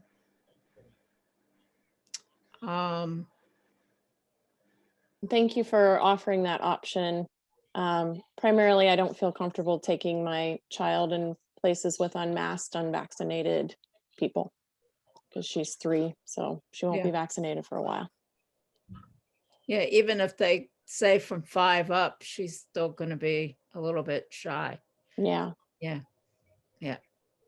Yeah, thank you, Maya. Between my health and, transportation wise and time, and this play a factor too. I guess for a lot of people too that have children makes a big difference. That being the hybrid would be a good idea too. Okay, Brian, can you explain how that works? So I had an explanation. There will be a screen, so we'll be able to see people who are participating remotely. They'll be shown when they raise their hand and their video will be turned on. Somebody will manage it. It's probably going to be Steve. And the recording will show who's speaking, whether that's the person in the room or the person on Zoom. So it's the format that Select Board is going to be using. So we should all be watching them to see how well that works or how that works. And we'll model it on that. They meet, Catherine, they meet next Tuesday? Yes. No, Tuesday. Tuesday after. They just met on Tuesday. Oh. Dan, did you have a question? I think if the option for hybrid participation is made, that would be, great for all of us rather than if you were thinking of doing it on a per person basis. I'm not sure how you were phrasing it earlier. No, it's just that if anybody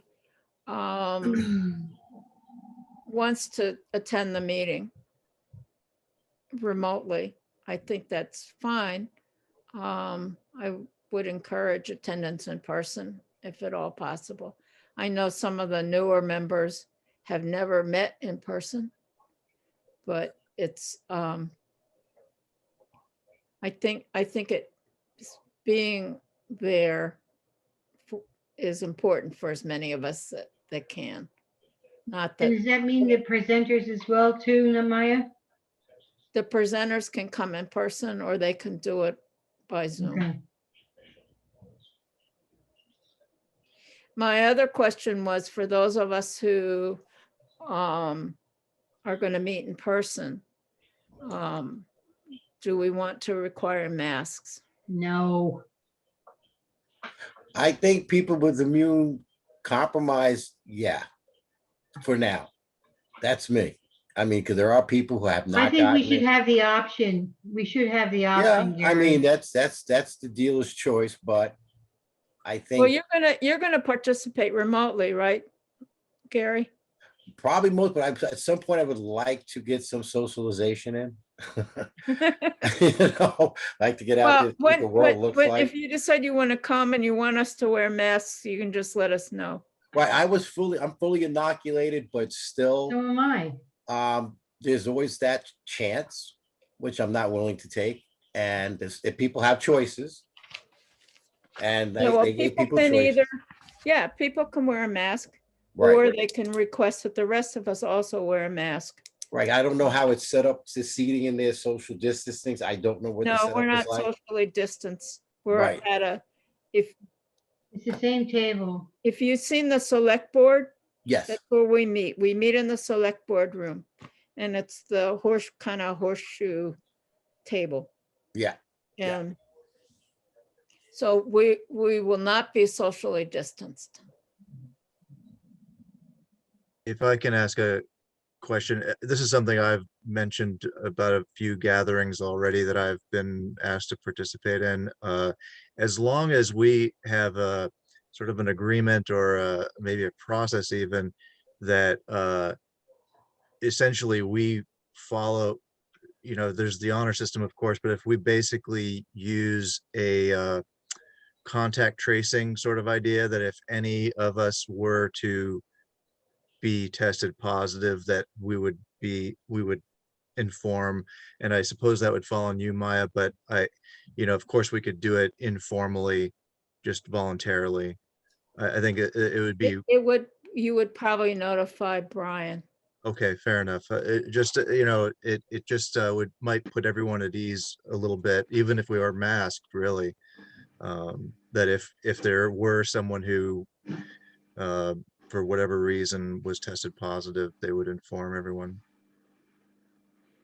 I think that's fair enough. So we meet tomorrow at 5:30 on Zoom. And I hope it won't be more than an hour. And we will meet on the July 21st at the select board, in the select board room at 7. And we there have will be the option- elections. What? We have elections And we too, have right? to elect officers at that time. It's an organizational meeting after the meeting. If that makes sense. So, is there a motion to adjourn? A motion, we adjourn. I second. Okay, I don't think we can discuss a motion to adjourn. All in favor? Signify by raising your hand. Aye. Aye. So we'll see you tomorrow, 5:30. Yes. Thank you. Have a good night, everyone. Night. Take care. Bye, all.